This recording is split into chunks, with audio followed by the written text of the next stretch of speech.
নমস্কার বন্ধুরা, পপ কিচেনে সবাইকে স্বাগত। আজ আমি একটা নতুন রেসিপি নিয়ে আপনাদের সামনে হাজির হলাম। তো রেসিপিটা কি করছি একটু দেখাই। এই যে সবুজ সবুজ এগুলো দেখতে পাচ্ছেন, এগুলো হচ্ছে সজনে ডাঁটা। তবে ডাঁটাটা হয় শক্ত হয়ে গেলে, এটা কিন্তু এখনও শক্ত হয়নি, একদম সবুজ আর কচি। এই দেখুন কেমন মুড়ে এক জায়গায় হয়ে যাচ্ছে। এই দেখুন, এই ডাঁটা খেতে কিন্তু আলাদা রকম টেস্ট, আর যখন শক্ত হয়ে যাবে সেটা খেতে কিন্তু অন্য রকম টেস্ট। তো চলুন একদমই কচি লকলকে সজনে ডাঁটা দিয়ে আমি আজকে একটা রেসিপি করে দেখাই। তো তার জন্য আমি নিয়েছি সর্ষে, আর এখানে নিয়েছি 3খানা শুকনো লঙ্কা আর অল্প কিছু কাঁচা লঙ্কা। এদিকে নিয়েছি আমি বেগুন, আর নিয়েছি 2টো আলু। অবশ্য রেসিপিতে আমি 2টো আলু ব্যবহার করব না, একটা মাত্র আলু ব্যবহার করব। আর এই দিকে আগে আমি দেখিয়ে দিই, অলরেডি আমি কিছু ডাঁটা এই যে কেটেও ফেলেছি। ডাঁটাগুলো কেটেছি, আর অল্প 4-5টা শিম কেটে অলরেডি জলের ভেতরে আমি ভিজিয়ে দিয়েছি। তো চলুন রেসিপিটা শুরু করব। তার জন্য সবজিগুলোকে আগে আমি কেটে রেডি করে নিই। এই দেখুন বন্ধুরা, কথায় কথায় তো আমি রেসিপির নাম বলতেই ভুলে গেছি। আজ আমি আপনাদের সামনে করে দেখাচ্ছি সজনে সর্ষে। শীত প্রায় চলে গেছে আর গরম পড়ে গেছে, আর এই গরমের প্রধান সবজি হিসাবে আমরা সজনে ডাঁটা সবাই জানি। সজনে ডাঁটা খেলে উচ্চ রক্তচাপ, ডায়াবেটিস, কোষ্ঠকাঠিন্য এবং হাড়ের ক্ষয় রোধ হয়। তাই প্রত্যেক মানুষেরই কম বেশি এই ডাঁটা খাওয়া খুবই দরকার। সজনে ডাঁটা নিরামিষ তরকারি ছাড়াও শুক্তো, মাছের ঝোল, ডাল সমস্ত কিছুর সঙ্গেই খাওয়া যায়। এবার বলি এই বেগুনের কথা। বেগুনগুলি দেখতে এইরকম, কিন্তু একদম কচি, এর ভিতরে দানা হয়নি বললেই চলে। বাজারে গেলে আমরা 2 ধরনের বেগুন দেখতে পাই। এক ধরনের হচ্ছে চাষিরা নিজেরা যেটা ফলায় খাওয়ার জন্যে, এই বেগুন হলো ঠিক সেই বেগুন।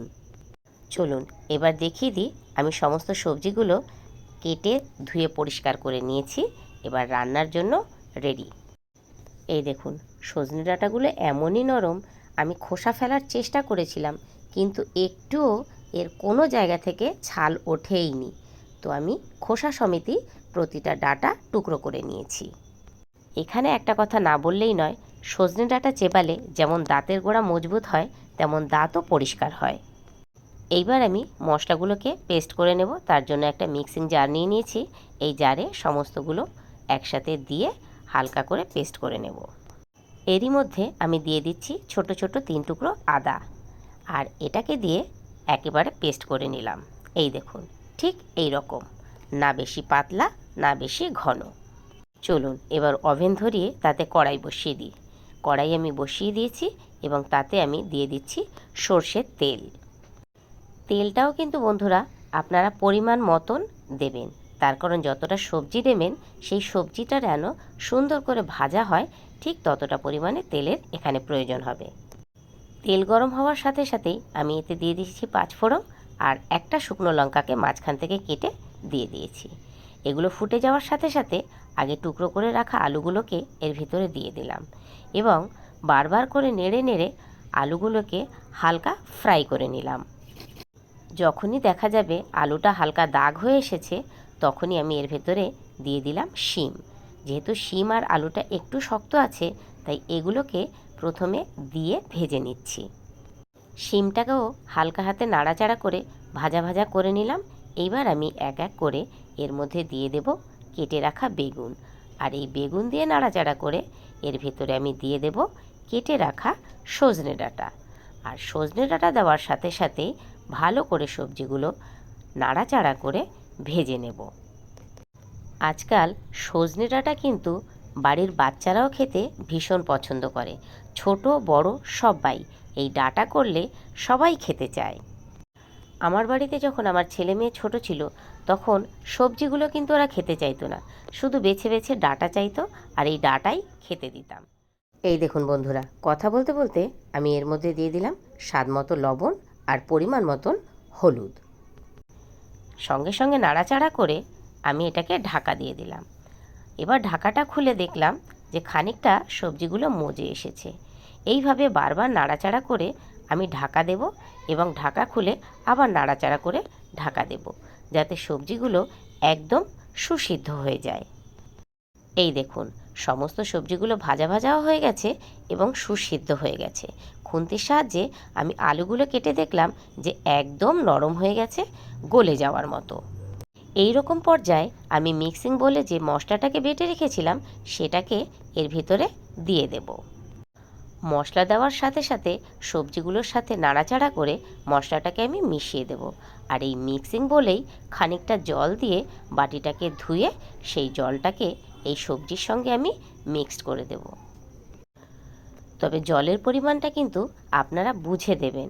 আমি যেহেতু এটা ঝোল করব না, একদম তরকারিটা মাখা মাখা হবে, তাই আমি অল্প পরিমাণে জল দিলাম।